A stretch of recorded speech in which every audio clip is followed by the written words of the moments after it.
बस बस भैया, यही रोक दो। ये लो भैया पैसे। मैम ये क्या, आप मुझे 50 रुपए के दे रही हो?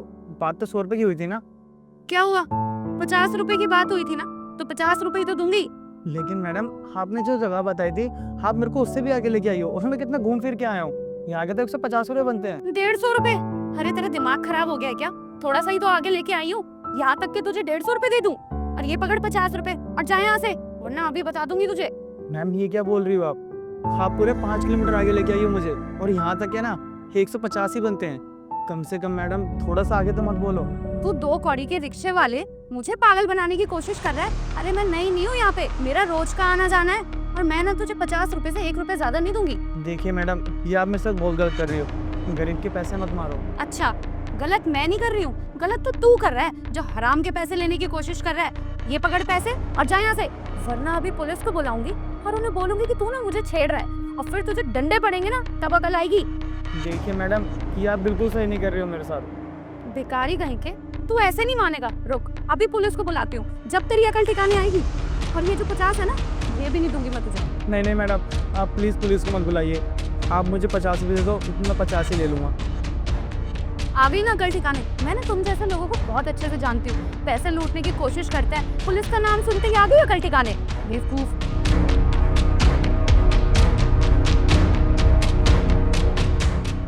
नमस्ते मैम। अरे बहन तू? अरे भैया आप यहाँ क्या कर रहे हैं? मैं तो यहाँ जॉब करता हूँ, लेकिन तू यहाँ क्या कर रही है? अरे भैया, मैं ना इसी कंपनी में इंटरव्यू देने आई हूँ, लेकिन मुझे नहीं पता था कि आप इसी कंपनी में सिक्योरिटी गार्ड की जॉब करते हो। इंटरव्यू देने आई है? ये तो बहुत अच्छी बात है। अब तो हम दोनों एक ही कंपनी में काम करेंगे। अच्छी बात है? क्या खाक अच्छी बात है? अगर किसी को पता चल गया ना यहाँ पे कि मेरा भाई इस कंपनी का सिक्योरिटी गार्ड है, तो मुझे कभी जॉब नहीं मिलेगी। अरे तू चिंता मत कर, हमारी बॉस है ना बहुत अच्छी है। कहे तो मैं बात करता हूँ ना उनसे। नहीं नहीं, आपको मेरे लिए किसी से बात करने की जरूरत नहीं है। अगर कुछ करना है ना तो मेरी एक हेल्प कर दो। हाँ बता, क्या हेल्प करनी है तुम्हारी? किसी को मत बताना कि आप मेरे भाई हो। अगर किसी को पता चल गया ना तो बहुत दिक्कत हो जाएगी। अच्छा ठीक है, नहीं बताऊंगा किसी को कि तू मेरी बहन है। अब तो खुश है ना तू? हाँ ठीक है, और कभी मैं निकलूँ ना तो मुझे सलाम मत करना और मेरा नाम भी मत पुकारना।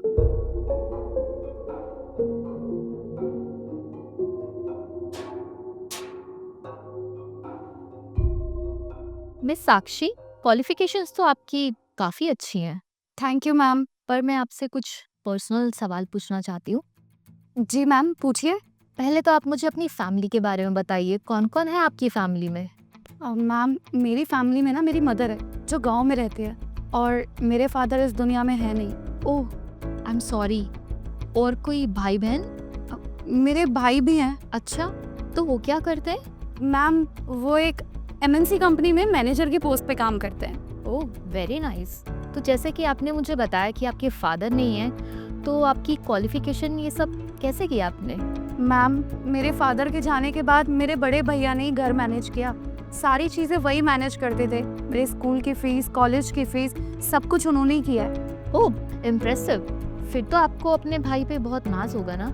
जी मैम, मुझे भी बहुत प्राउड है उनके ऊपर। उन्होंने बहुत कुछ किया है मेरे लिए। ओके मिस साक्षी, तो आपका इंटरव्यू यहीं ख़त्म होता है एंड आई एम सॉरी, मैं आपको इस जॉब पे नहीं रख सकती। आप प्लीज़ जा सकती हैं यहाँ से। पर मैम, अभी आपने ही तो बोला था कि मेरी क्वालिफिकेशन बहुत अच्छी है, फिर आप ऐसे कैसे रिजेक्ट कर रहे हो मुझे?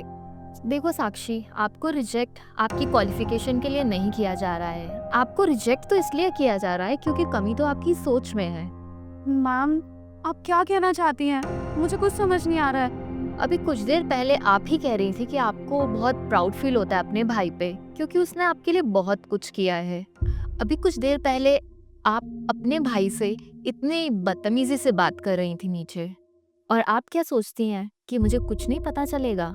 मैंने खुद ही अपने कानों से सब सुना है और आपका बिहेवियर उनके साथ देखा है। जिस भाई को आप अपना भाई कहने से भी शर्मा रही है ना, आप ये मत भूलिएगा कि उसने आपके लिए कितना कुछ किया है। उसने आपकी पढ़ाई के लिए अपनी पढ़ाई तक छोड़ दी। जानती हैं क्यों? ताकि आप इस मुकाम तक पहुंच सके, और आपने अपने भाई को पहचानने से भी इनकार कर दिया। खैर छोड़िए, आपको तो पता भी नहीं होगा कि आपकी पढ़ाई और कॉलेज की फीस के लिए आपके भाई ने क्या कुछ नहीं किया होगा। खैर, तुम्हें पता है कि विक्रम हमारे यहाँ का सबसे पुराना एम्प्लॉय होने के साथ साथ सबसे होनहार एम्प्लॉय भी है। और अगर मुझे पहले पता होता ना कि तुम उसकी बहन हो तो शायद मैं तुम्हारा आज इंटरव्यू भी नहीं लेती और सिर्फ तुम्हारे क्वालिफिकेशन के बिहाफ पे तुम्हें इस जॉब पे रख लेती।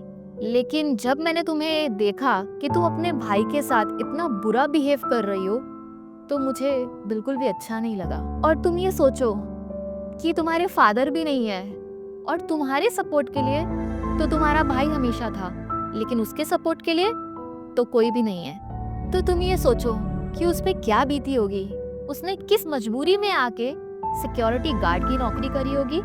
उसको अपने बारे में भी सोचना था और साथ साथ उसके ऊपर तुम्हारी जिम्मेदारियां भी थी। और फिर भी तुम्हारे भाई ने फर्स्ट प्रायोरिटी पे तुम्हें रखा और तुमने क्या किया, आज उसे पहचानने से भी इनकार कर दिया। मान लो मैंने तुम्हें इस जॉब पे रख भी लिया और तुम किसी बड़े मुकाम पे पहुंच गई तो कल को तो तुम उसे घर से ही निकाल दोगी। छी, तुम्हें तो शर्म आनी चाहिए अपनी मानसिकता पर। सॉरी मैम, मुझे माफ़ कर दो, मैं बिन बुलाए अंदर आ गया।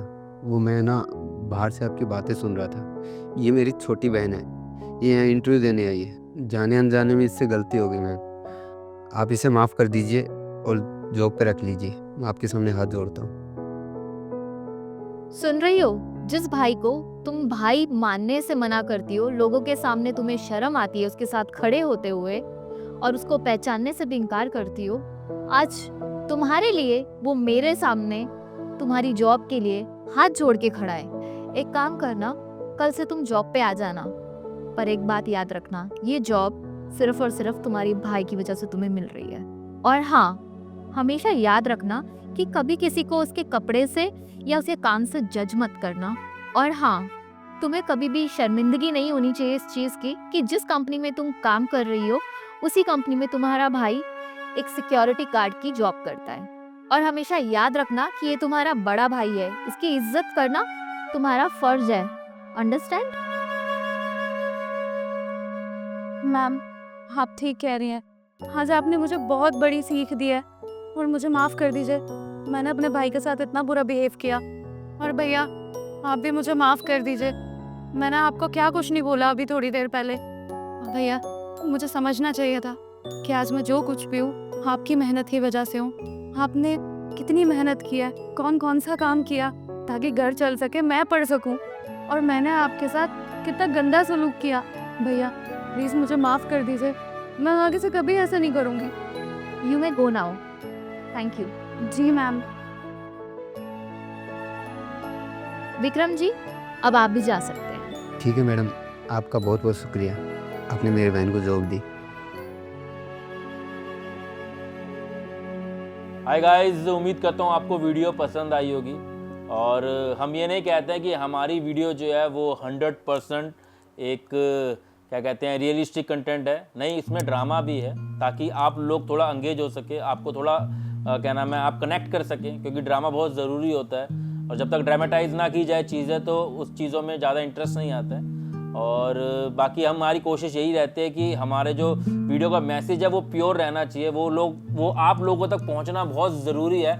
और उसके बाद उसको वहाँ आपको रोकना नहीं है, उसको आगे शेयर करना है।